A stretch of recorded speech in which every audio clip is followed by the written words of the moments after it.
Snow fell softly, silently. The town was a picture postcard. Lights twinkled, reflecting off the snow. Children bundled in bright colors laughed. Their breath rose in frosty clouds. Christmas was in the air. A time for joy, a time for peace, a time for hope. This year something felt different. The air, crisp and clean, carried a faint chill. Not the bite of winter, but a deeper cold. A shiver ran down Martha's spine as she hung a wreath on her door. She dismissed it. Just the wind, she told herself. Across town, old Mr. Hemlock tended his fireplace. The flames crackled merrily, casting dancing shadows on the walls. He felt a presence, something unseen, lurking in the corners. He stoked the fire, trying to banish the feeling. He couldn't shake the sense of dread. It was growing stronger. Days passed. The unsettling feeling lingered. It hid in the shadows, whispered on the wind. Gifts appeared on doorsteps, wrapped in darkness instead of paper. Inside, strange trinkets pulsed with an eerie light. No one dared touch them, let alone keep them. The carols, once joyous, took on a haunting tone. The familiar melodies, now distorted, echoed through the streets at night. Each note seemed to claw at the edges of their cheer. Martha found her dog, Buster, whimpering under the porch. He trembled, refusing to leave his hiding spot. Even the animals could sense it. Something was terribly wrong. The snow, once pristine, was now marred by strange symbols. They appeared overnight, etched into the white blanket covering the town. No one recognized the markings, but their meaning was clear, a warning. Mr. Hemlock, his face etched with worry, examined the symbols. He had seen their like before in ancient books of folklore. They spoke of a darkness, a force that fed on joy, on hope, on the very spirit of Christmas. A cold dread washed over him. He knew then what was happening. The stories were true. A familiar darkness had descended upon their town, and it was here for Christmas. The once festive atmosphere curdled. The air grew heavy with fear. People spoke in hushed tones, their faces drawn and pale. The Christmas spirit, once so vibrant, was fading. Martha found a black ornament on her doorstep. It pulsed with the same eerie light as the strange gifts. Its surface was cold, unnaturally so. She knew with a sickening certainty that this was no ordinary darkness. This was something ancient, something evil. She gathered her courage and went to Mr. Hemlock. They had to act fast. The darkness was spreading, and if they didn't stop it, Christmas would be lost forever. Section 5. The frostbite's deep. The temperature plummeted. A biting frost settled over the town. It wasn't the natural chill of winter. This was different. This was the darkness seeping into their world. Trees, once lush with green needles, stood bare and brittle.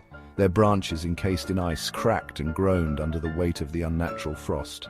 The air itself seemed to crackle with a dark energy. Even inside their homes, people huddled around fireplaces, seeking warmth that wouldn't come. The darkness was everywhere, a suffocating presence that chilled them to the bone. Section 6. Echoes of carols past. The carols continued, but now they were more than haunting. They were laced with a palpable malice, a mockery of joy. The voices, no longer human, whispered of despair and eternal night. Mr. Hemlock, poring over his books, found a passage. It spoke of the carols, how the darkness twisted them, used them to drain the world of its Christmas spirit. The words were a weapon, a tool to spread fear and silence the joy. He knew they had to fight back. They had to reclaim their carols, their traditions, their Christmas, but how could they fight something that fed on their fear? Section 7. Facing the darkness. They gathered in the town square, a small, defiant group. The air was thick with tension, the silence broken only by the crunch of snow underfoot. Fear hung heavy, a tangible presence.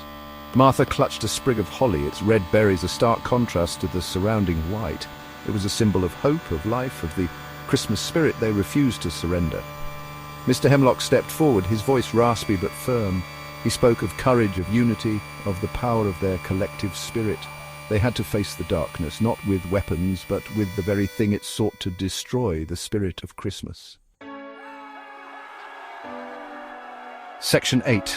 A spark of hope. They began to sing. At first their voices were hesitant, thin threads of sound in the frozen air.